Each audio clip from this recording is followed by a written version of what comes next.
J'avais tellement séché, j'avais approché quasiment les 4,7, 4,8 de masse graisseuse. Que le corps était tellement épuisé, j'étais tellement écorché que j'arrive dans l'avion, je suis sur le point de perdre connaissance. Parce que le corps est au bout du bout.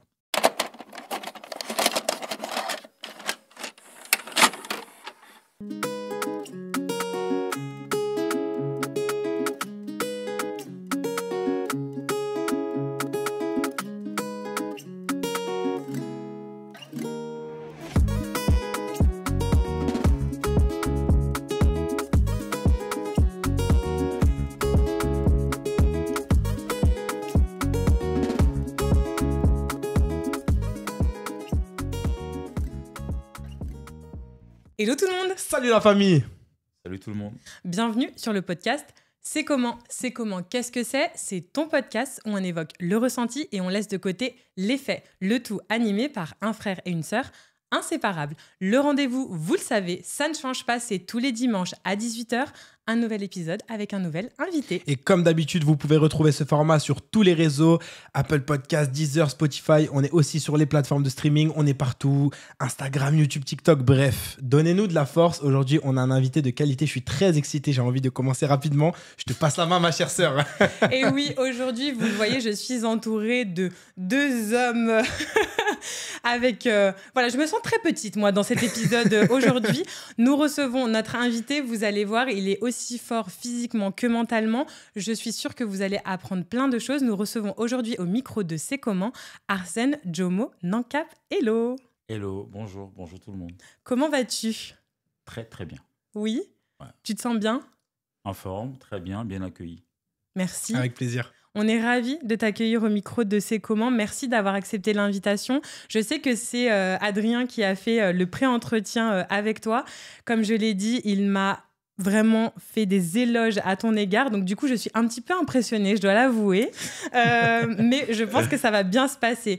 Vous le savez, avant chaque interview, je fais un petit récapitulatif des faits de notre invité afin que vous puissiez comprendre l'échange qui va suivre. Et ensuite, on y va. Alors, Arsène, tu es d'origine camerounaise. Tu es marié et père de 3 enfants. Tu es brigadier chef au commissariat de Nîmes en vue d'intégrer l'école de police nationale d'Europe. Tu es aussi coach en nutrition, préparateur physique en Europe et à l'international. Tu as un parcours qui est assez atypique, je dirais. Tu quittes le Cameroun à l'âge de 13 ans. Tu fais tes études, un BTS technico-commercial. Tu as toujours été passionné par les arts martiaux, donc vraiment divers et variés. Karaté, taekwondo, boxe anglaise, thaïlandaise aussi, kickboxing, MMA, bref, tu touches à tout. En 2011, tu fais ton entrée dans les forces de l'ordre de Paris, rien à voir avec tes études initiales, tu vas pouvoir en parler un peu plus tout à l'heure. Et puis en 2013, tu t'inities petit à petit au bodybuilding. Ce qu'il faut rappeler quand même dans ton parcours, c'est qu'en 2008, lors d'un salon de fitness, tu fais la rencontre de Serge Nubret. Donc, pour ceux qui ne le connaissent pas, c'est la figure française du culturisme, notamment dans les années 70, surnommée la Panthère Noire, qui a notamment talonné Arnold Schwarzenegger, j'imagine qu'il parle à un peu plus de monde et peut-être aussi les plus jeunes générations. Et là, il est persuadé que tu fais du culturisme. Il te voit et il se dit, toi, t'as quelque chose. T'as quelque chose en plus. Donc, 2013, première compétition. Tu te prépares même pas, tu fais la Musclemania compétition sans rien y connaître finalement et tu arrives 3e. Donc là, on voit déjà que, bon, Du potentiel. il y a le potentiel, Gros potentiel. exactement. Et puis, voilà, parmi les compétitions les plus fameuses, je vais citer bien sûr les Arnold Classiques. Tu parcours, tu es aussi champion de France Nord en 2015. Tu es le seul Français au top 6 d'Europe. Donc, des plus de 100 kilos, ça c'est en 2021. Cette même année, tu finis 11e au championnat du monde. Affirmatif. Et cette même année, tu crées ta société qui s'appelle Body Nutrition, donc une société de compléments alimentaires. Bref, Arsène, tu es sur tous les fronts. Tu es vraiment sur tous les fronts. On a plein de questions pour toi. Est-ce que tu es prêt ? Toujours prêt. Let's go. Écoute, avant de commencer cet épisode, moi je voulais qu'on revienne déjà sur le début de ta vie avant qu'on se lance. Au moment du pré-entretien, moi tu m'as dit que ton pire souvenir était que quand tu as quitté le Cameroun, ton père était en pleurs, ça a été un moment très difficile pour toi, ça t'a marqué. Tu as abandonné le Cameroun pour la France. Est-ce que tu peux revenir là-dessus avant que vraiment on commence sur le reste de ta vie ? Merci de commencer par là, parce que tout part du Cameroun, mes origines, mes racines, même si je me sens aujourd'hui complètement français. Donc, je suis 100% camerounais, 100% français. Et le Cameroun a été la base de mon existence, où j'ai vu mon père pour la première fois, qui était un des plus grands officiers de l'armée et de la police camerounaise, faut savoir au passage, qui m'a donné beaucoup de choses comme valeur, des choses aussi diverses que variées, comme la justice, l'honnêteté, la persévérance, la résilience et le rapport aux ancêtres. Voir mon père pleurer était un déchirement pour moi. Et il a vu son fils partir, mais il savait, je pense pertinemment, ce que ça sera pour la suite. Donc c'était un moment très douloureux. Et mon père est décédé en 2015. Donc il faut savoir qu'il est parti avec un bout de moi, mais il est toujours présent à travers moi, puisque je suis son fils. Et ses petits-fils, qui sont mes enfants, sont sa continuité. Donc mon père est toujours présent. Pourquoi avoir choisi d'être policier alors que voilà, de base, tu fais un BTS technico-commercial? Bon, tu arrives, je dirais, dans un milieu où on ne t'attend pas. Est-ce que c'était une volonté peut-être d'aider les autres? Tu l'as dit. Et merci d'ailleurs, ton papa t'a inculqué les valeurs de la justice. Bien Est-ce que sûr. c'était aussi peut-être pour je dirais, faire écho, faire honneur aux valeurs qu'il t'a inculquées? Question assez précise, donc réponse assez précise. Il faut savoir que la police était toujours dans mon esprit. Je voulais rentrer dans la police avec un niveau de diplôme, on va dire de diplôme supérieur. Moi, je suis rentré, donc j'avais un BTS technico-commercial, mais j'ai une équivalence de licence en assurance. Donc j'ai travaillé dans les assurances après mon BTS pendant 3 ans. J'étais le plus jeune cadre de mon entreprise, qui est Soli Hazard. Coucou. Qui fait partie de mes origines, de mes origines professionnelles, et qui m'a marqué mon existence en tant que jeune homme à l'époque. Il faut savoir que j'étais père très jeune, j'ai été père à 19 ans. Donc mes deux premiers fils ont 21 ans et 19 ans. Et la police était toujours en fait une vocation, mais une vocation qui était décalée dans le temps. Et lorsque je décide de passer le concours en 2010 précisément, parce que j'ai intégré l'école en 2011, mais je passe le concours en 2010, mes proches, mes frères, mes amis le savent déjà, que c'est une question de temps. Donc la police n'a pas été un hasard ou un accident. C'était un processus de foi qui s'est concrétisé à un moment que j'ai souhaité. J'ai décidé du timing, en fait. Donc, pour moi, je savais que ça devait être la suite de ma vie. Et étant sportif de haut niveau relativement très jeune, j'ai voulu coupler l'intellectuel, parce que dans la police, il n'y a pas que le côté physique, le côté interpellation, aussi le côté judiciaire qui travaille aussi l'intellect.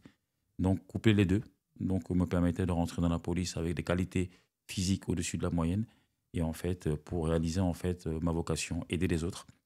Et pourquoi la police? Parce que la police, c'est protéger, c'est assister, c'est veiller sur l'autre, être entre le loup et l'agneau, ne pas dormir pour les autres et veiller sur son prochain. Et pour moi, c'est très important. Donc la police, que ce soit la police ou le coaching dont on parlera par la suite, il faut savoir que tout est lié dans mon existence. Il y a très peu d'improvisation.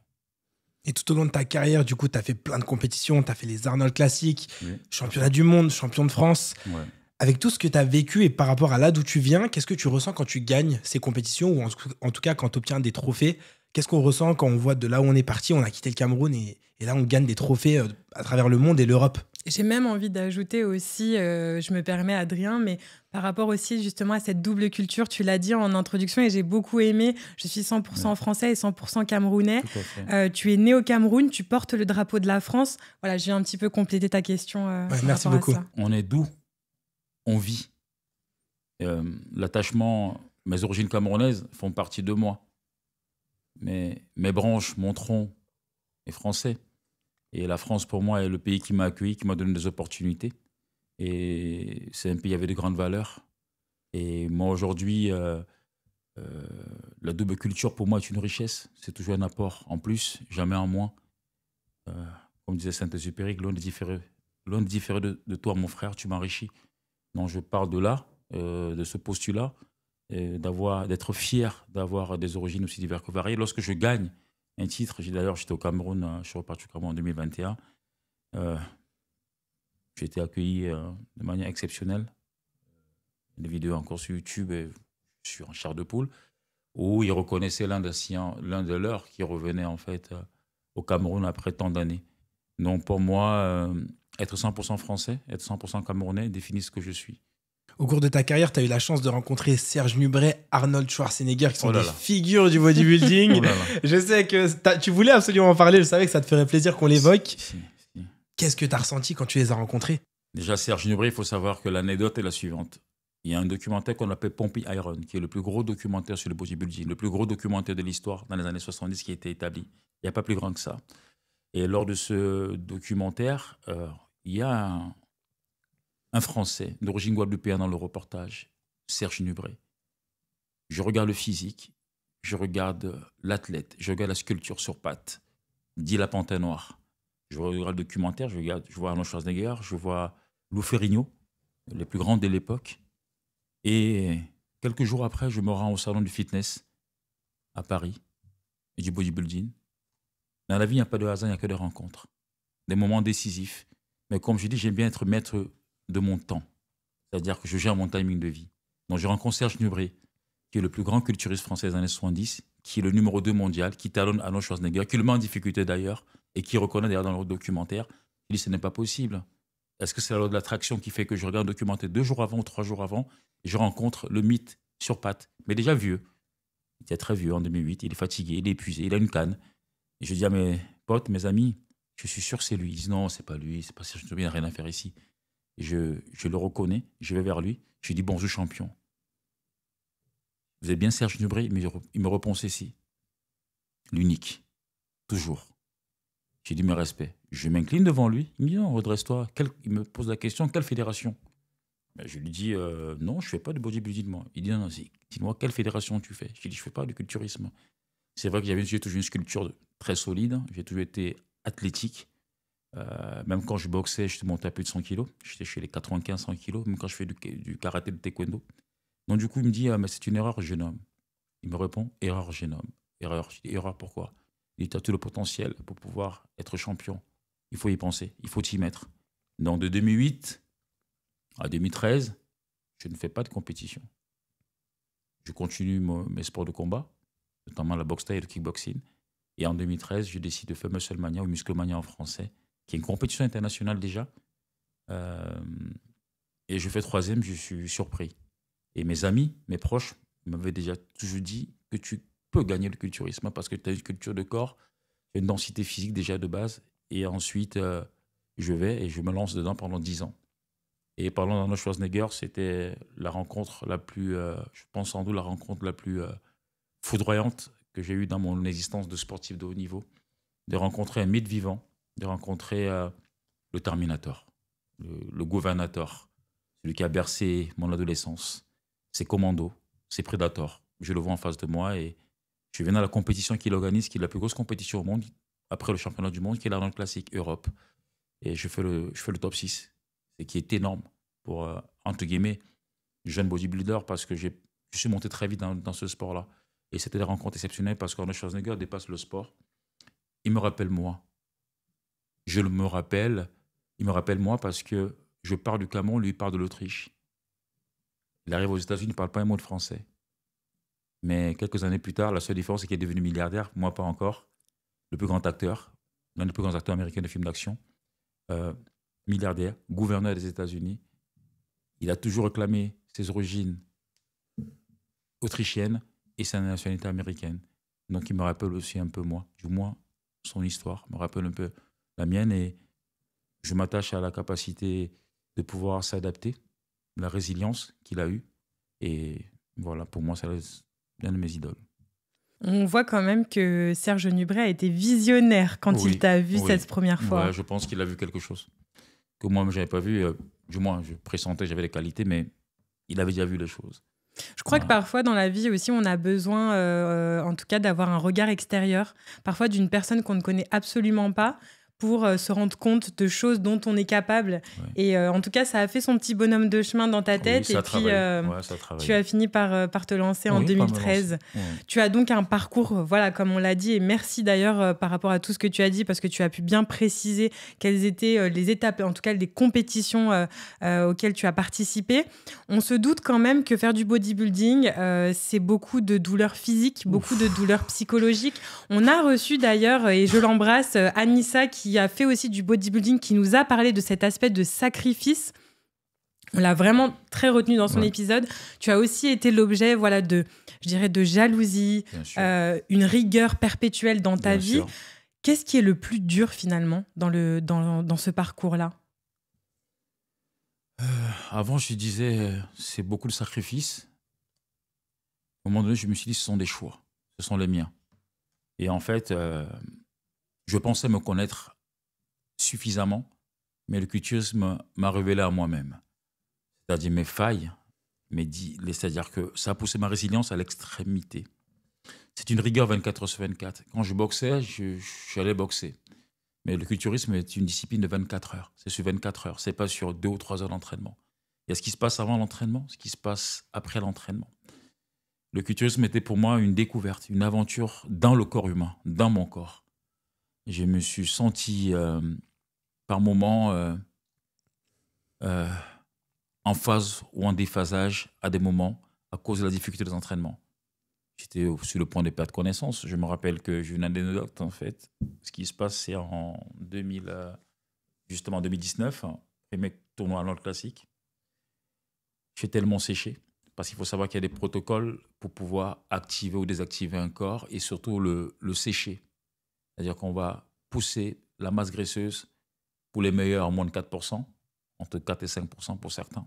J'avais tellement séché, j'avais approché quasiment des 4,7, 4,8 de masse graisseuse, que le corps était tellement épuisé, j'étais tellement écorché que j'arrive dans l'avion, je suis sur le point de perdre connaissance. Parce que le corps est au bout du bout. Il faut savoir que le culturisme, c'est une programmation du corps. Il y a une différence entre la musculation et le culturisme. Le boxeur fait de la musculation, le judoka fait de la musculation, le football a fait de la musculation, le handball a fait de la musculation, mais ce ne sont pas des bodybuilders. Le bodybuilding est une discipline à part entière. Je comprends enfin ce qu'a traversé mes prédécesseurs, la dureté, la rigueur, la résilience. Il faut être bodybuilder H24. C'est H24. Mes compléments alimentaires. Je prends un exemple, c'est très simple. Si je dois me lever le matin, je me lève 1h30 avant le commun des mortels. Parce que je dois m'alimenter. C'est le premier des repas. Jusqu'à 6 repas dans la journée. C'est-à-dire segmentés, pas des micronutriments que je vais faire rentrer pour apporter l'énergie au corps. Mes repas sont fractionnés, sont pesés. Il n'y a pas d'improvisation. Il y a des diètes de sèche, quand je rentre en période de sèche, qui peuvent durer jusqu'à 4 mois. 4 mois sans écart. Sans écart. Et pendant lequel le corps va se transformer jour après jour. Ce qui est magnifique dans ce sport-là, c'est que c'est de l'art. Je pense un corps dans mon esprit, j'imagine un physique que je veux avoir, je le crée là-haut, je le matérialise dans le monde réel. Donc ça veut dire qu'en fait, je vais doser mes entraînements en fonction de la sculpture de mon corps, l'équilibre des proportions. C'est ça le culturisme. C'est développer la masse musculaire en vue de l'exposer sur scène. Parce qu'un véritable culturiste, quand on va jusqu'au bout de la démarche, on va en compétition. Donc je vais sculpter mon corps, je vais travailler les contours, je vais équilibrer les épaules par rapport aux bras, les jambes par rapport aux cuisses, une plaque anatomique sur pattes pour pouvoir le présenter. Et pourquoi ça devient un art? Parce que les corps, vous voyez tous les grands dieux grecs, romains, Poséidon, Zeus, quand vous voyez des sculptures, quand vous allez à Rome, ils font minimum 100 kilos. C'est des masses musculaires. Parce que ça ne veut pas dire que c'est un physique idéal, c'est un physique, c'est un choix. Et c'est pour ça que je dis qu'il y a des corps pour Instagram, il y a des physiques pour les réseaux, il y a des physiques de compétition. Et là, on n'est pas dans la même gamme. Mais pour moi, c'est le sport, personnellement, le plus dur qui m'a mis le plus à l'épreuve pour que je puisse enfin mettre en application tout ce que j'ai appris dans la vie. La résilience, la patience, le travail et le travail. Tu as pu mentionner aussi le fait que tu es descendu en dessous de 5% de masse graisseuse. Oui. Tu m'as dit que tu allais jusqu'à 9 repas par jour. Ça me rappelle aussi l'interview qu'on avait fait avec Anissa où on se dit, c'est quand même une rigueur et ça demande quand même une discipline qui est immense pour après à la fin poser. Et ça, c'est vrai que c'est quand même dingue. Je sais pas si tu voulais rebondir dessus avant que je pose une autre question. Oui, bah, bien évidemment, moi, ça m'a fait rappeler l'anecdote de Anissa qui nous disait en fait qu'à un moment, elle était tellement épuisée mentalement qu'elle avait l'impression quand elle marchait qu'elle se faisait pipi dessus, mais parce qu'en fait, c'était son cerveau qui avait un peu lâché. Et donc, forcément, j'étais admirative devant Anissa et je le suis tout autant devant toi, Arsène, je l'avoue. Hein. Vraiment, il y a de quoi. Moi, je trouve qu'il y a vraiment de quoi. Oui, parce que je trouve que, comme tu dis, il y a vous, puis il y a nous, les brioches. Non, Mais on va en venir à ça après, sur le commun des mortels et les bodybuilders. Dans mon équipe. On mange bien dans mon équipe. Nous aussi, on mange bien hors compétition. Vous mangez bien, 9 repas par jour, on est pas mal, je pense. Hein. Bon, Arsène, je voulais qu'on revienne quand même un petit peu sur ta vie de famille, sur ton quotidien. Tu nous as dit au début de l'émission que tu as ta marque de nutrition, tu es sportif, chef de brigade, tu fais du culturisme et tu es aussi père de famille, en plus père de 3 enfants, tu as eu ton premier fils quand même à l'âge de 19 ans. Ouais. Comment on gère sa famille et son couple quand on a autant de responsabilités, quand on a autant d'activités à côté? Comment on fait pour laisser place quand même à la vie de famille? Il faut... c'est toujours le maître mot. La discipline. En fait, je suis quelqu'un de très discipliné. Je vais créer des compartiments. Le travail, je ne le ramène pas à la maison. Les entraînements, je ne le ramène pas à la maison. Ma rigueur diététique, notamment à l'approche des compétitions, je ne l'impose pas à l'autre.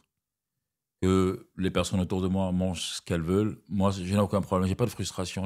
J'ai dépassé la frustration à ce niveau-là. Par contre, je suis quelqu'un de très organisé. Mes journées sont millimétrées, minutées. Et je suis quelqu'un... J'ai compris une chose dans la vie, c'est que... Si on veut, il y a une différence entre ce qu'on souhaite, ce qu'on veut, ce qu'on a. Michael Jordan disait ceci. Il y a ceux qui veulent que ça arrive. Il y en a qui souhaitent à ce que ça arrive. Il y en a qui font à ce que ça arrive. J'ai choisi mon camp. Moi, je fais à ce que ça arrive. Je me provoque les choses. Moi, je suis quelqu'un, je ne crois pas beaucoup à la chance. Ce terme-là, je le trouve un peu curieux comme terme. Moi, je pars du principe que ce on peut appeler la chance, c'est l'ensemble des énergies qu'on a provoquées et que la suite est favorable. Donc, que ce soit mes muscles, que ce soit Body Nutrition, quand je crée ma marque de compléments alimentaires, vous savez, on me dit que ça ne va pas marcher. Hein.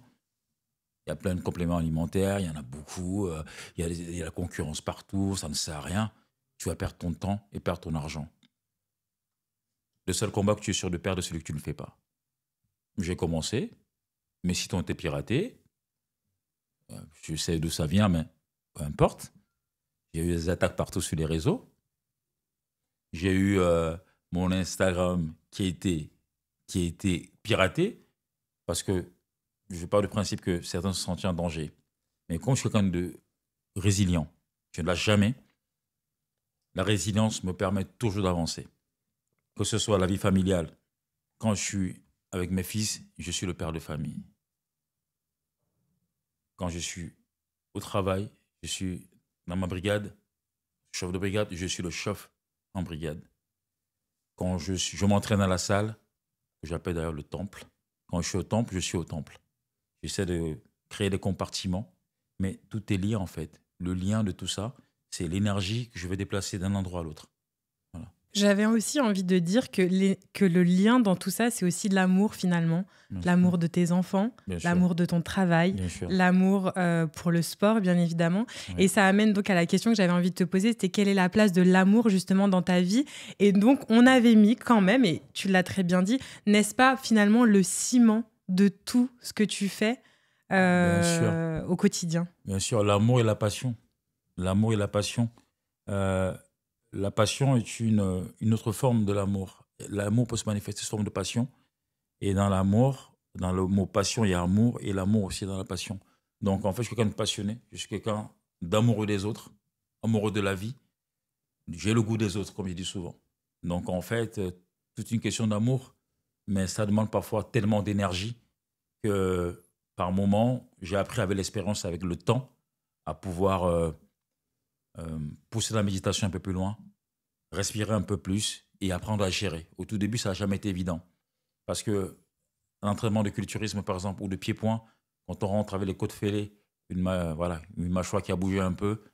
Voilà, ça peut impacter la vie familiale en sens où on revient blessé. Mais toujours est-il que j'ai toujours mis autour de moi des gens qui ont compris qui j'étais.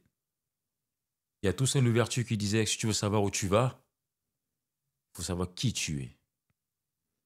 J'ai découvert qui je suis et c'est quoi ma mission sur cette terre, dans ce monde des communs des vivants.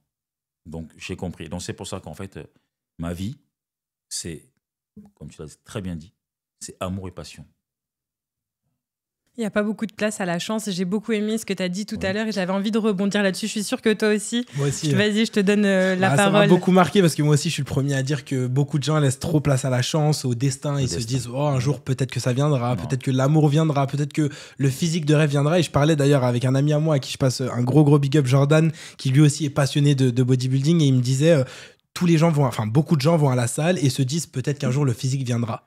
Mais qui va à la salle en se disant là je vais construire un physique, je vais dans l'idée que je vais bâtir quelque chose. Très peu de personnes ont cette mentalité et c'est pour ça que j'ai bien aimé quand tu as dit ça, parce que je le dis et je le redirai tout le temps, le meilleur moyen de prendre le contrôle de sa vie, c'est d'agir. Exactement. Et c'est dans l'action qu'on obtient du résultat, et dans l'inaction on laisse place à la chance, aux croyances, etc. Et finalement il se passe pas grand chose. Donc si vous voulez être sûr qu'il vous arrive quelque chose, allez-y, mettez-vous à l'action et ça va se passer. Donc merci de m'avoir passé la main parce que je voulais souligner ça. Et merci à toi Arsène aussi. Bah oui, je pense qu'on avait tous quelque chose à dire par rapport à la chance, parce qu'on est toujours là à peut-être envier parfois la vie des autres.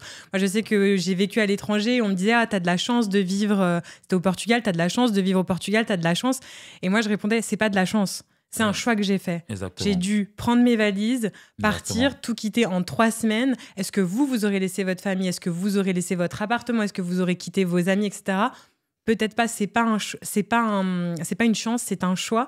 Et donc, c'est pour ça que je voulais absolument rebondir sur ce que tu as dit, Arsène, parce que tu l'as très bien dit. Donc, on est beaucoup à vouloir, mais est-ce qu'on est vraiment prêt à faire les choix? Ça, c'est autre chose. Exactement, parce qu'il y a une véritable différence entre ce qu'on souhaite, ce qu'on a, ce qu'on souhaite. Entre les deux, il y a ce qu'on y met. Et tout le monde n'a pas la capacité d'avoir... Parce que le courage est une chose. La persévérance, c'est encore mieux. Il dit souvent que la motivation est une émotion. Et l'émotion, elle est passagère. Ce qui va compter pour arriver à un objectif, c'est la discipline. C'est quoi qu'il arrive, qu'il vente, qu'il pleuve. Schwarzenegger le disait dans le documentaire Poppy and Run. La salle peut s'écrouler, mais il finira son entraînement. Arsène, quand on fait tout ce que tu as fait, quand on a le parcours que tu as, qu'on a finalement, je dirais, touché ses rêves, est-ce qu'on n'a pas un peu ce syndrome de se dire, bon, ok, j'ai fait ça, je pensais pas, j'ai fait ça, je pensais pas. Qu'est-ce que je fais maintenant? Je te pose la question pourquoi. J'essaye de faire aussi un peu le parallèle avec ma propre histoire. Par exemple, moi, c'était mon rêve d'aller au Brésil. J'ai toujours rêvé d'aller au Brésil. Ne me demandez pas pourquoi. Depuis que je suis petite, c'était mon rêve. La vie a fait, ou en tout cas mes choix de vie, on va dire, ont fait que je n'ai pas pu y aller. Et je me suis dit un jour, j'ai fait le choix, à mes 28 ans, je serai à Rio et je fêterai mon anniversaire à Rio de Janeiro. J'étais en effet à mon anniversaire à Rio, en train de fêter mon anniversaire. Mais quand je suis rentrée, j'ai eu un côté où je me suis dit, OK, donc là, t'as réalisé ton rêve. On fait quoi maintenant? Cassandra, tu fais quoi? Et donc, c'est pour ça que on avait envie de te poser la question. Toi qui as touché tes rêves, mais qui est quand même un homme tout le temps en perpétuelle, je dirais, construction, qui cherche tout le temps de nouveaux défis. Mais finalement, est-ce qu'on n'a pas parfois ce sentiment de dire, OK, qu'est-ce que je fais maintenant? C'est une très bonne question. J'associe, parfois je dissocie en fait les rêves des projets.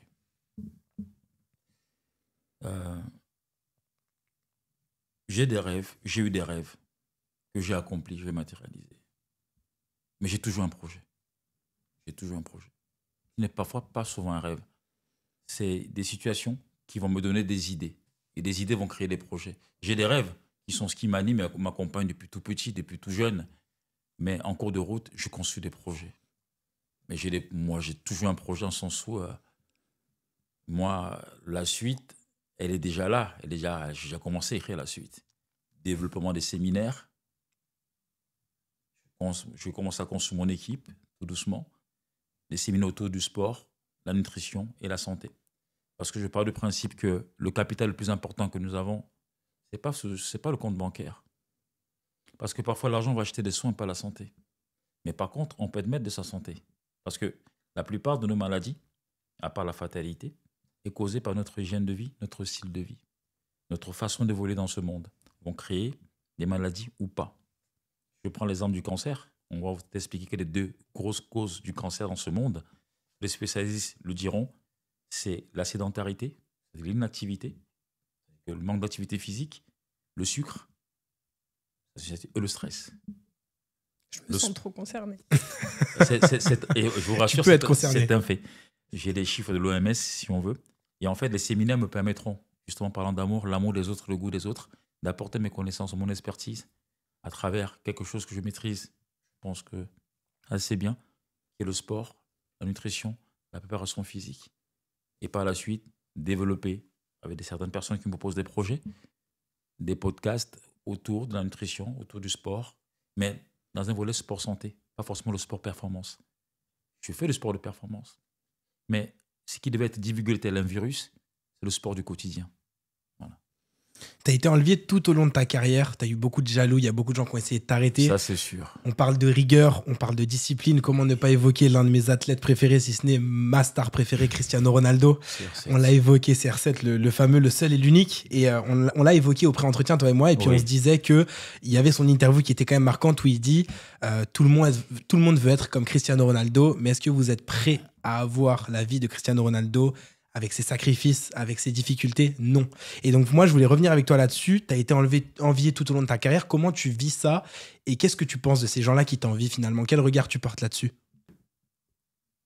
J'ai eu la chance de faire une trentaine de pays. J'ai eu la chance de voyager. En 2014, j'étais au Brésil. J'étais à Brasilia, j'étais avec l'équipe de France de culturisme, d'ailleurs, au passage. Où j'ai rencontré le futur monsieur Olympia Adi Choupan, qui à l'époque n'était pas la superstar qu'il était aujourd'hui. Donc, en fait, il y a un regard au Brésil. Des physiques comme les miens. On voit de l'admiration, on voit presque de la sympathie, presque de l'amour dans le regard des autres. Il y a ça aux États-Unis. J'y vais souvent, parce qu'une grande partie de ma famille, quasiment tous vivent là-bas. Ma sœur, mes frères. Et il y a le regard en France. En France, c'est très particulier. J'aime mon pays. Mais il y a un problème avec les physiques en France. Parce que les gens, quand ils te voient dans la rue ou dans une salle de sport, ils vont penser à 3 choses. Ce mec est narcissique. Ce mec n'a rien d'autre à faire. Il a tout dans les bras, rien dans la tête.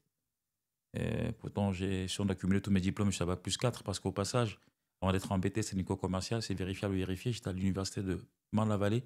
Je fais un DUG d'art du spectacle, son d'image, écriture de scénario, vérifiable. Avant d'aller en BTS technico commercial, avant d'enchaîner sur l'équivalent d'une licence en assurance. J'en ai dans les bras, j'en ai aussi un peu dans la tête. Et vous avez ceux qui vont dire « Waouh, t'as bossé dur. Ah, c'est les produits. Non, mais ça, le mec, il charge. Ah, ça, c'est Dianabol. Ça, c'est le dopage. » On ne parle jamais de sacrifice. On ne parle jamais de détermination. On ne parle jamais de résilience. Les gens vont vous parler dans votre dos, vont vous attaquer sur les réseaux sociaux. Et quand vous cliquez sur le profil, c'est un pot de fleurs. Il n'y a personne derrière. On ne sait pas qui est derrière. Mais moi, avec l'expérience, avec le temps passant, les jaloux, les aigris, je ne regarde pas. Ce sont des fans, mais qui s'ignorent. Ils parlent de moi, je ne les connais même pas. Donc en fait, j'ai dû accepter que la France n'est pas un pays de sportifs. Et Teddy Riner l'a dit récemment. Florent Manodou l'a dit récemment. Ce n'est pas parce qu'on a des champions dans différentes disciplines qu'on est un pays de sportifs. On est un pays où en fait, on est en train de baisser le budget dédié à l'éducation nationale pour la jeunesse et le sport. On est un pays où en fait, à l'école, il y a des écoles où on ne note plus les enfants au sport parce qu'on pense que c'est discriminant d'un enfant à l'autre. On est un pays où le sport n'est pas une passion. Le sport n'est pas érigé en vecteur de santé. Et quand on a un physique, entre guillemets, exceptionnel, lorsqu'on sort du lot, on est critiqué. Mais sauf qu'en fait, ce qui est curieux, c'est que, je vous dis une chose qui m'a touché, je ne vais pas dire où j'étais exactement, on peut aimer ou pas aimer ce type de physique. Moi, je suis un plus de 100 kilos. Il y a les moins de 90 kilos, il y a les moins de 95 kilos, il y a les moins de 70 kilos. J'en rigole parce que j'étais dans un milieu où il y avait des hommes et des femmes, et il y avait des groupes de filles Il y avait une qui me regardait de manière particulière. On ne sait pas si c'est l'admiration ou limite du dégoût. En fait, il y a les filles se centrent. Les filles, elles ont. Je fais confiance à l'instinct féminin. Il y en a une qui a dit à l'autre, tu kiffes Arsène, tu kiffes son physique. Elle a dit, mais jamais. Même dans la rue, je ne peux pas le regarder. OK. Quelques minutes plus tard, il y a eu un autre débat. Toujours entre les deux, on était juste à côté. On a demandé, mais c'est quel genre de film t'aimes bien? Tous les acteurs qu'elle a cités, The Rock, elle a parlé des 50 Cent, elle a parlé que des mecs balèzes. Et la fille lui a rétorqué, mais c'est curieux. Devant nous, tu nous dis ça il y a quelques instants que tu ne peux pas, mais tous les mecs que tu cites, c'est son physique. Je laisse en déduire ce qui s'est passé par la suite. Ce que je veux dire, c'est qu'on peut aimer ou ne pas aimer, mais moi, je reconnais le travail. Ce n'est pas parce qu'on n'aime pas le lièvre qu'il ne faut pas reconnaître qu'il court vite. Et ça, c'est dans tous les domaines. CR7, Cristiano Ronaldo l'a dit, il a un physique exceptionnel, il a des résultats exceptionnels, mais si je te donne le plan, comme il a dit, il y a très peu de combien de mortels qui pourront suivre. Donc les jaloux et la jalousie ne me dérangent pas. C'est un moteur, au contraire. Je les écoute comme ils me donnent des ailes, en fait. Je vais toujours où on ne m'attendait pas. Donc pour moi, ça, je n'ai aucun problème avec ça. Je suis sûr que tu as quelque chose à dire. Bah, je dirais que les champions, c'est des gens qui savent devenir meilleurs avec les critiques, justement. Et les perdants et ceux qui n'avancent pas, c'est ceux qui s'enfoncent à cause des critiques. Et justement, je pense que c'est là aussi on voit la mentale que tu as eue tout au long de ta carrière, toujours. De te dire, on essaye de m'abattre, on essaye de m'éteindre, et pourtant, je continue. Bien et sûr. je pense qu'en plus, ce qui est intéressant avec ta carrière, c'est que t'es encore policier. On se doute que dans la police aussi, tu as beaucoup de jaloux, que ça peut être des collègues ou même des gens dans la rue. Ce qui est intéressant avec ta carrière, c'est qu'en fait, sous tous les points, tu peux être détesté pour plein de raisons. Et finalement, t'es là, t'es avec nous, tu mènes ta vie et je trouve ça trop cool. Donc, encore une fois, très admiratif, ouais. Et toi? Oui, de même, honnêtement. Mais je vous dirai mon ressenti tout à la fin. Arsène, qu'est-ce que le Arsène d'aujourd'hui dirait au Arsène plus jeune? Oh là là, bonne question. Vraiment, que des bonnes questions. Hein. Franchement, je tiens à le dire. Merci Bienvenue beaucoup. chez C'est comment. Merci beaucoup. Et avant de répondre à cette question-là, j'ai beaucoup aimé votre approche. Je tiens à le dire, si les caméras me regardent. Vous avez eu la même approche qu'un média qui est très connu et très célèbre, qui m'a fait une interview il y a 3 ans. Le journaliste a voulu aller dans la genèse. On ne regarde pas le résultat, on regarde le parcours, le chemin. Et c'est pour ça que j'ai regardé tous vos podcasts. J'étais très impressionné, mais vraiment, par votre façon d'amener les sujets, de parler des choses qui parlent aux gens, avec beaucoup d'humilité constante et de bienveillance. L'Arsène d'aujourd'hui, qu'est-ce qu'il dirait aux petits qui étaient là hier?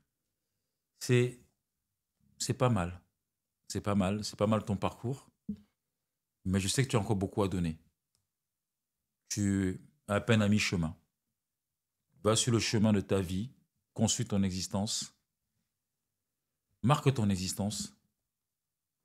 Le but, ce n'est pas d'être célèbre, mais c'est d'apporter à l'autre. Et dans la même lignée que la question précédente, quelles sont les valeurs que tu incarnes dans ta vie? Quelles sont les valeurs que tu aimerais faire passer à la jeunesse et aussi à tes enfants? On sait que tu as 3 enfants. Quand tu les éduques, c'est quoi les valeurs au quotidien que tu leur inculques le plus, qui sont les plus importantes pour toi? Gentillesse, générosité et gratitude. C'est très important. Gentillesse, générosité et gratitude. Tout le temps, en toutes circonstances. Même celui qui te fait du mal, remercie-le parce que ça te permet de lire chez lui qui il est. Et en fait, et surtout apprendre le vivre ensemble. Les enfants sont mélangés, comme on dit. Ils sont métissés. Ils ont des origines différentes. Cependant, ils sont d'abord des êtres humains. L'humanité doit battre dans leur cœur. Et que, surtout, ce que je veux qu'ils inculquent à leurs enfants après moi, c'est surtout 2 choses. Première des choses, il faut qu'ils inculquent à leurs enfants la résilience. C'est un mot qui me tient à cœur. Je me demande même si ça sera pour l'un de mes prochains tatouages. Parce que la résilience, c'est un mot qui résume tout. Cette capacité à ne jamais abandonner, à ne jamais à poser un genou, avancer même en rampant. Il faut avancer dans la vie. Et que la vie n'est pas un lent fleuve tranquille, comme certains l'ont dit. Et que au cours de leur vie, ils auront de l'adversité. Ils auront des difficultés. Tu me jettes des citrons, je vais en faire une citronnade.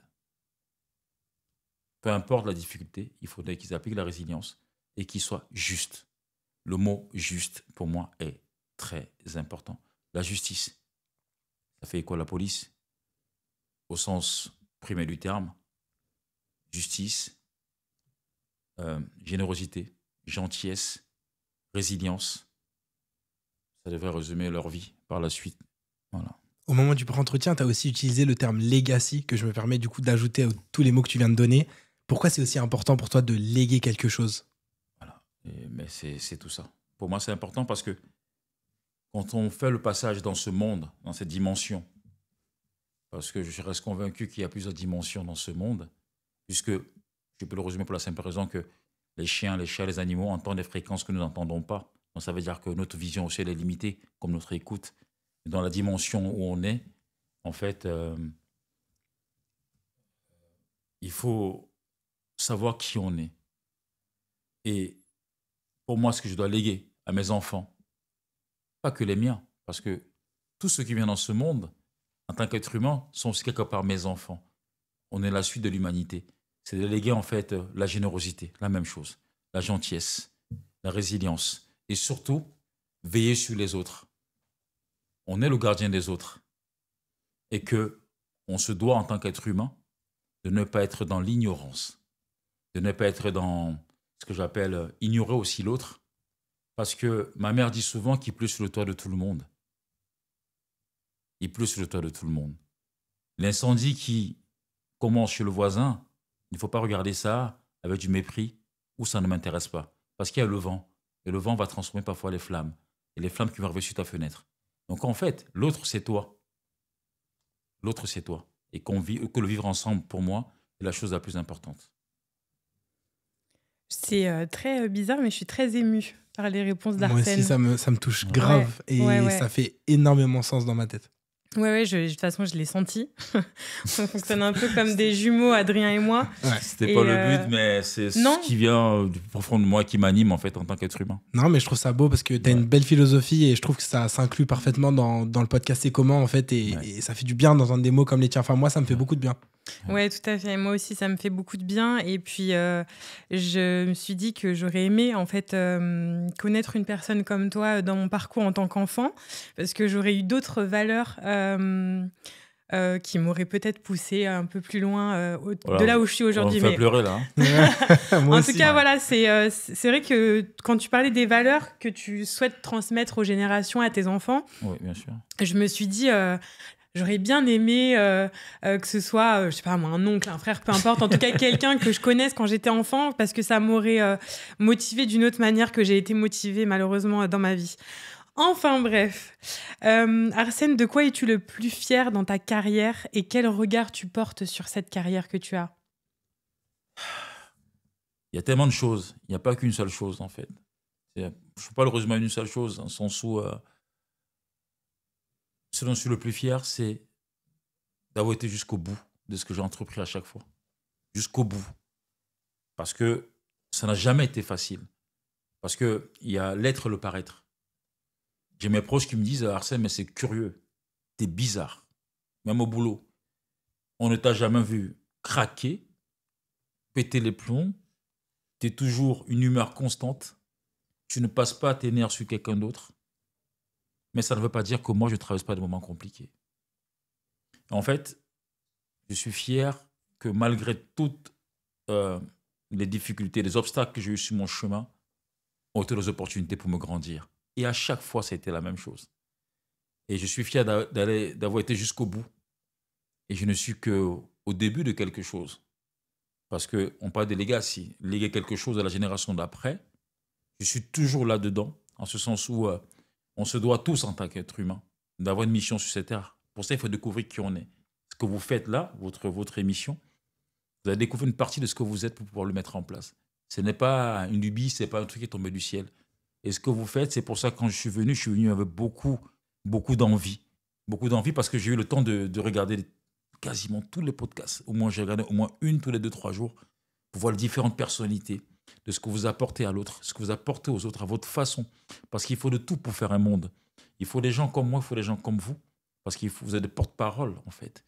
Vous faites écho de de beaucoup de valeurs qui sont perdues. Parce qu'il y a des gens qui n'ont pas de porte-voix. Et vous êtes de porte-voix. Vous avez trouvé quelque chose, un chemin. Et il faut continuer là-dessus. Et tant que vous aurez besoin de la force, moi je vous le dis, je serai toujours là.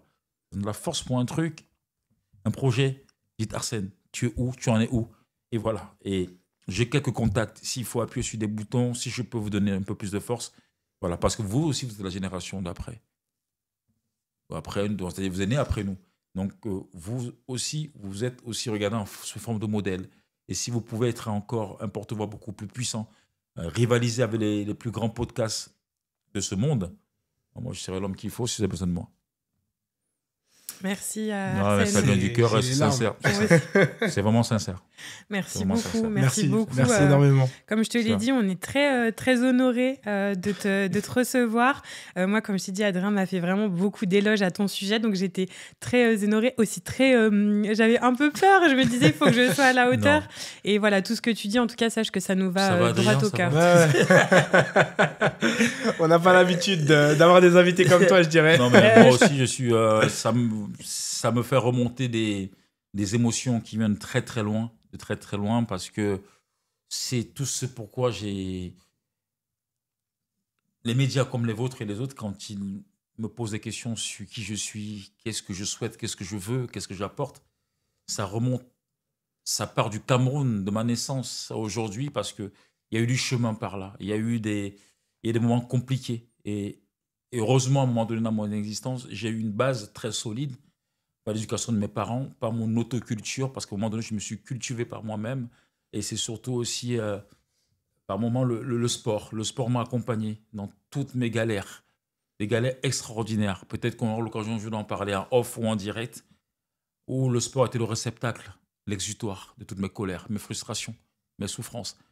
Parce que dans le sport, on développe, on libère la dopamine, on permet de se projeter. C'est un instant avec soi-même, pas avec les autres. Et c'était dur ce que j'ai dit par moment à certains de mes ex à l'époque. J'ai dit, je t'aime, j'espère qu'on restera le plus longtemps possible. Mais ce qui est sûr, la seule chose qui me restera fidèle jusqu'à la fin de mes jours, c'est le sport. Arsène, de par ton parcours, on l'entend, il y a eu beaucoup de souffrances, il y a eu beaucoup de sacrifices, il y a eu beaucoup de choix, en tout cas, de choix conscients. Moi, je le répète, je me répète beaucoup dans ce podcast en disant que je suis très admirative. Pourquoi je te dis ça aussi? C'est parce que j'aimerais savoir, finalement, c'est quoi la différence entre toi, entre des gens qui pratiquent ce sport, et je dirais le commun des mortels, d'ailleurs, expression que tu as utilisée plus tôt. Donc vraiment, j'ai envie de dire, c'est quoi? Qu'est-ce qui vous fait tenir?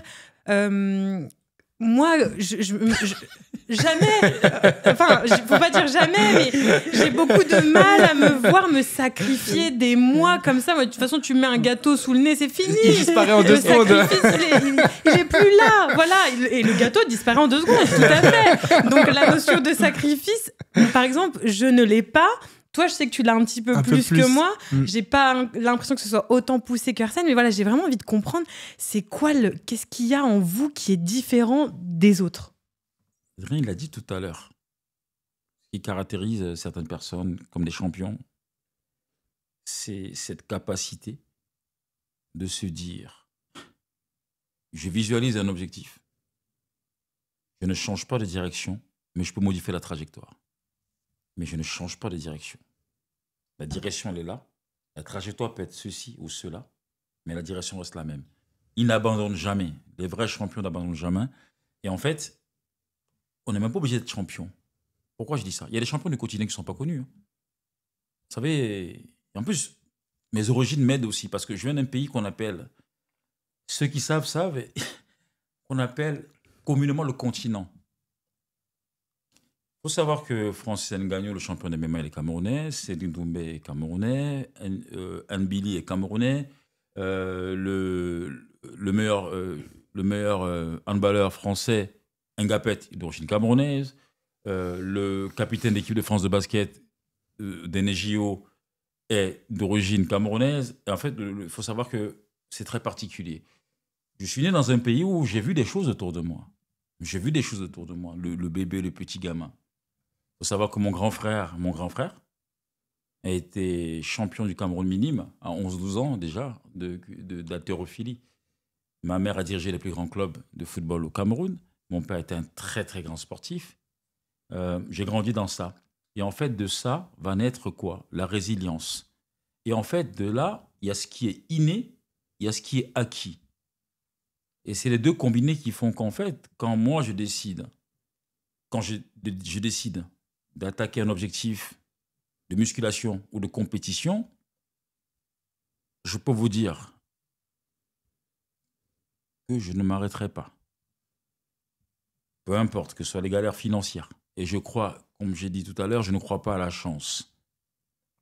Mon premier sponsor, quand j'ai commencé le culturisme, je n'avais pas de sponsor. Mon sponsor, c'était ma carte bleue. Et le culturisme et le bodybuilding, c'est un sport de riches pour les pauvres, on dit. Si je vous dis combien je consomme sur le plan nutritionnel par mois, on n'est pas loin du SMIC. Je suis entre 800 et 900 euros de bouffe par mois. À toi tout seul. À moi tout seul. C'est énorme. C'est énorme. Et comme je dis, quand j'ai commencé ce sport, si je n'avais pas eu de sponsor, je n'aurais pas été aussi long, aussi longtemps. Pourquoi? La loi de l'attraction. Ma première compétition en 2013, je gagne. Je ne sais pas que mon sponsor est en train de me regarder. Premier championnat, j'ai pris un préparateur physique qui m'a coûté 450 € par mois pendant 10 mois. J'ai payé de mes poches. Mais l'univers, ma détermination, ma résilience, loi de l'attraction, fait que 1 an et demi après, toque à ma porte. Monsieur Jomo Nankaparsen, on veut vous sponsoriser. J'ai dit pardon, on va vous accompagner et le plus longtemps possible. Pendant 5 ans quasiment. Et sorti de là, je crée ma propre marque de compléments alimentaires. Ils ne comprennent pas pourquoi j'arrête le sponsoring alors que je suis bien payé, entre guillemets. J'ai quasiment tout ce que je souhaite comme complément alimentaire, mais j'ai décidé d'écrire ma propre légende. Donc cette résilience que je mets à gagner les compétitions, je le mets dans tous mes projets au quotidien. Je suis d'accord. Je pense qu'il y a le talent qu'on a à la base et après, il y a vraiment le travail qu'on y Toujours. met. C'est Et toujours la même cette chose. résilience qui revient tout le Toujours. temps dans cet épisode, en fait, et où on se rend compte que Toujours. c'est bien d'être talentueux à la base. Peut-être que vous avez des facilités dans quelque chose, Oui. mais la résilience, c'est ce qui va vous emmener le plus loin. Le travail bat le talent. J'aurais pas dit mieux.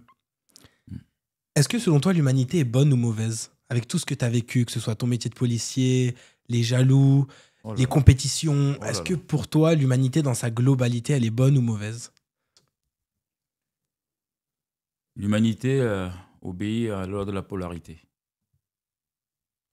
Il y a toujours une chose et son contraire. Il y a un homme, il y a une femme, il y a le plus, il y a le moins, il y a le dessus, il y a le dessous, il y a la gauche, il y a la droite, il y a le yin, il y a le yang. Je pense que l'humanité porte la polarité en elle. C'est comme une arme. L'arme, un fusil, une arme d'assaut, une arme de poing, peut servir à protéger la veuve ou l'orphelin, ou braquer, ou tuer. Ça dépend qu'est-ce qu'on en fait.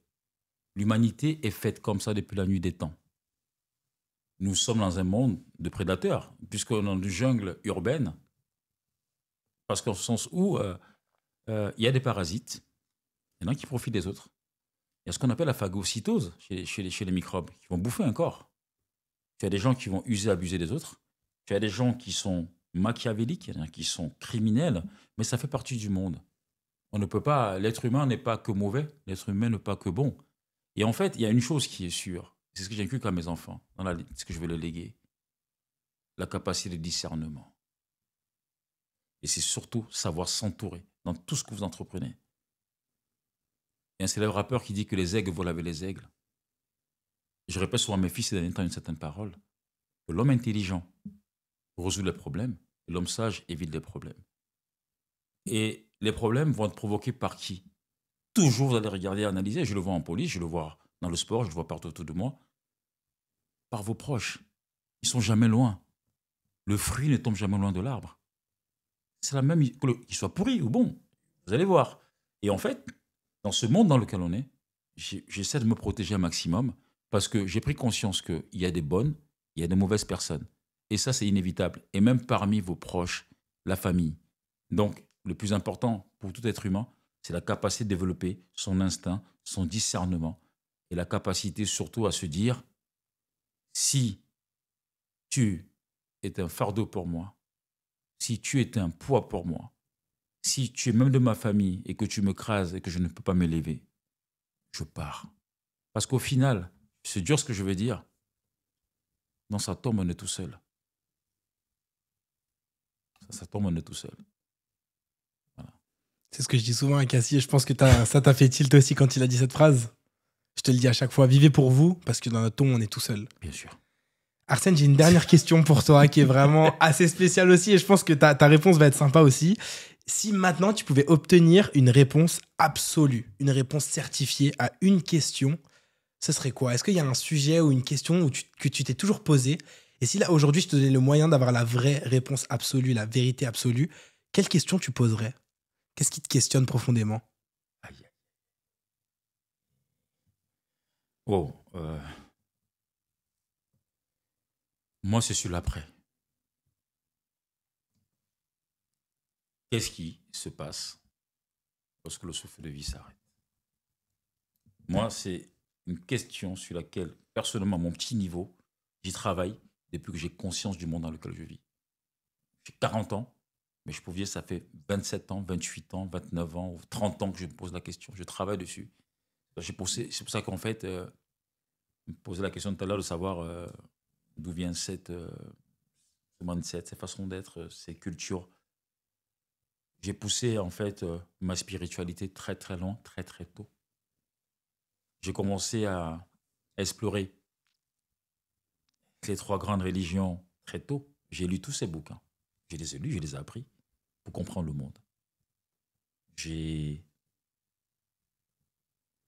étudié le stoïcisme, le bouddhisme. La plus grande pagode de bouddhistes d'Île-de-France, elle est là-bas, elle se trouve là-bas à Vincennes. J'ai été en Thaïlande, dans les temples. Prochainement, ça va être l'Inde. Moi, je veux comprendre.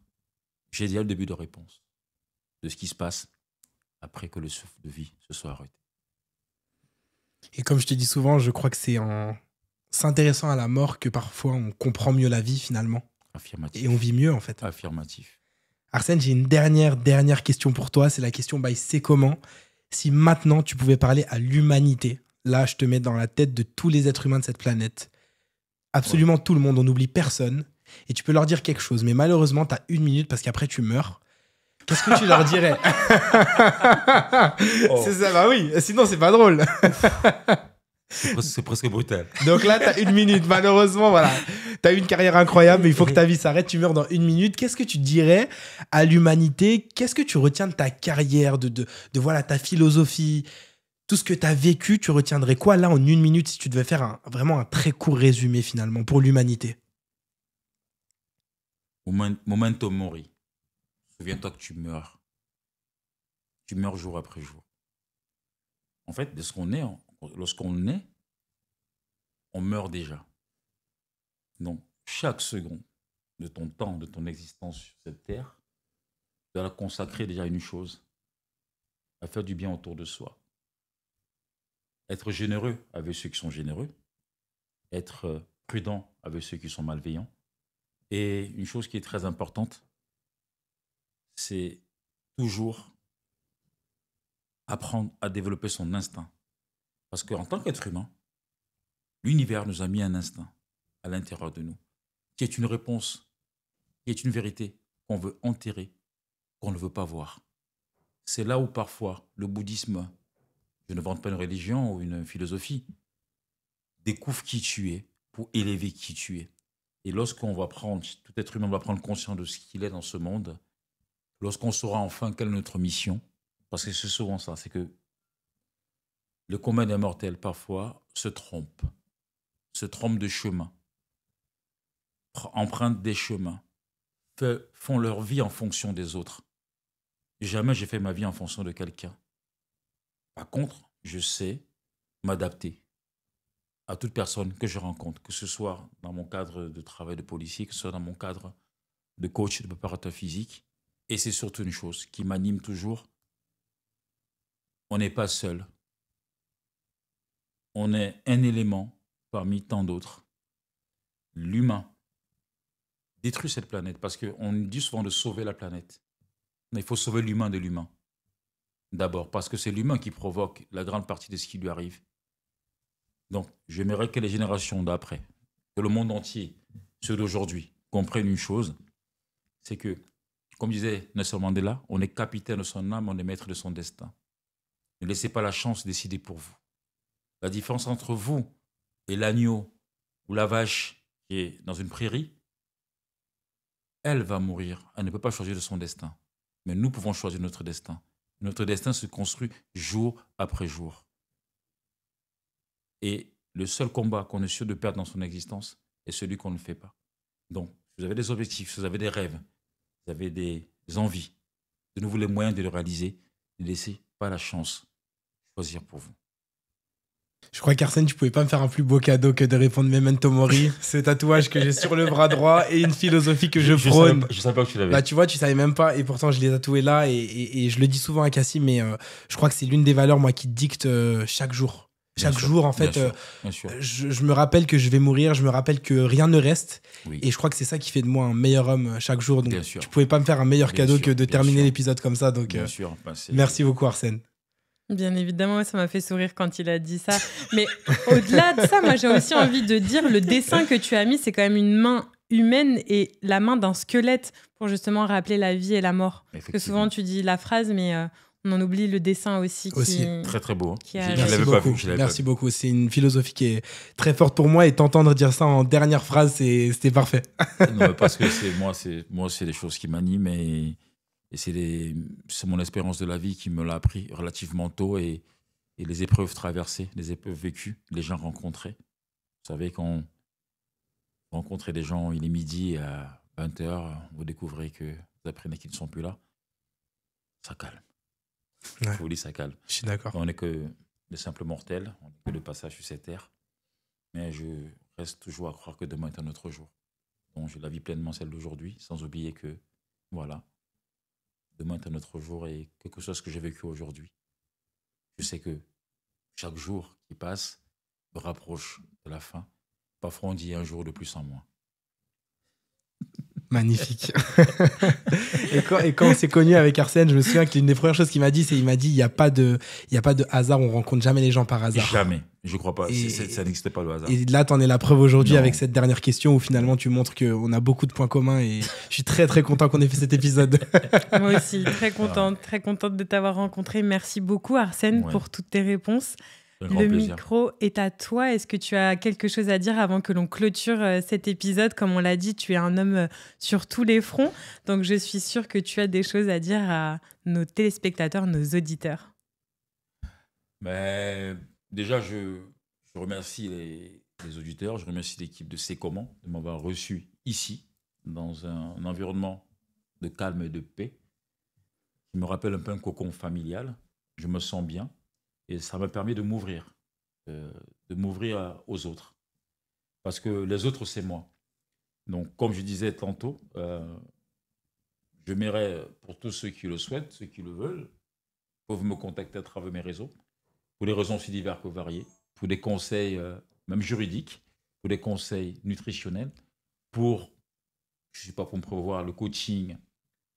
Si vous avez des questions existentielles, de doutes sur vos capacités à atteindre un objectif, parce que pour moi, je me définis comme un dealer de santé, un dealer de bienveillance. J'accompagne les autres.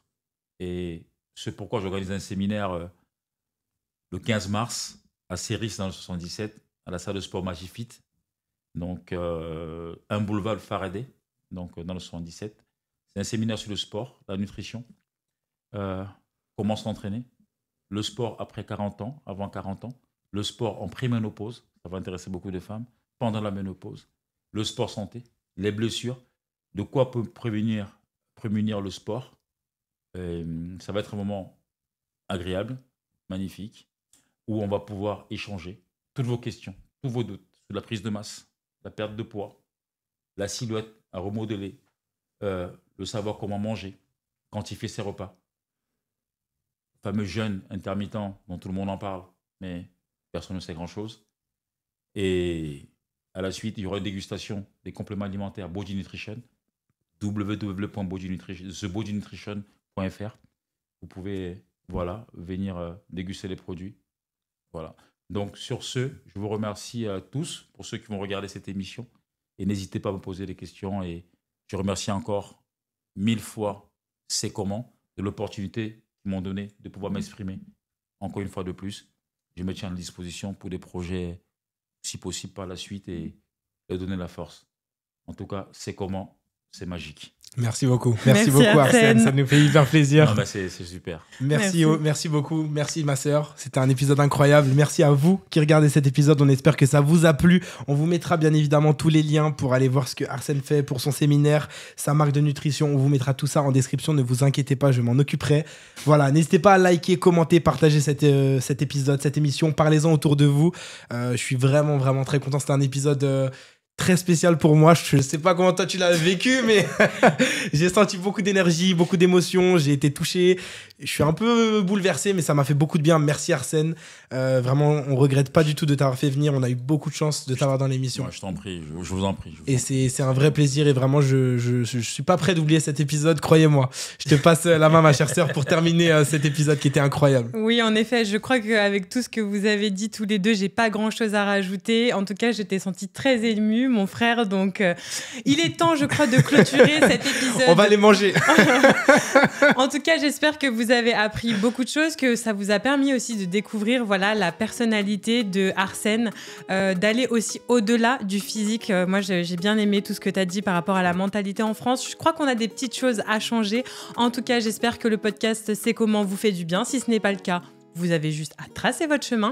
Nous, on se donne rendez-vous la semaine prochaine, dimanche 18h, pour un nouvel épisode avec un nouvel invité. En attendant, on vous salue et on vous dit Beijinhos. Ciao.